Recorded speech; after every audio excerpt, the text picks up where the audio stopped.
বাংলাদেশের স্বল্পোন্নত দেশ এলডিসি থেকে উত্তরণের সম্ভাবনা, চ্যালেঞ্জ এবং টেকসই রূপান্তরের কৌশল নিয়ে বাংলাদেশ আসন্ন এলডিসি উত্তরণ টেকসই রূপান্তরের চ্যালেঞ্জ মোকাবেলা শীর্ষক কৌশলগত সংলাপ বুধবার অনুষ্ঠিত হয়েছে। রাজধানীর নীলক্ষেতে the institute of cost and management accountants of Bangladesh ICMAB ভবনে রুহুল কুদ্দুস অডিটোরিয়ামে এই সংলাপের আয়োজন করা হয়।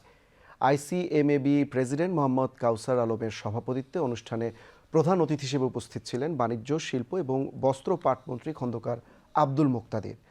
মন্ত্রী বলেন, আন্তর্জাতিক বাজারের পরিবর্তিত চাহিদা পূরণে এলডিসি উত্তরণের চ্যালেঞ্জ মোকাবিলা এবং প্রতিযোগিতামূলক, উৎপাদনশীল ও স্থিতিশীল অর্থনীতি গড়ে তুলতে সরকারের পাশাপাশি সংশ্লিষ্ট সবাইকে এগিয়ে আসতে হবে।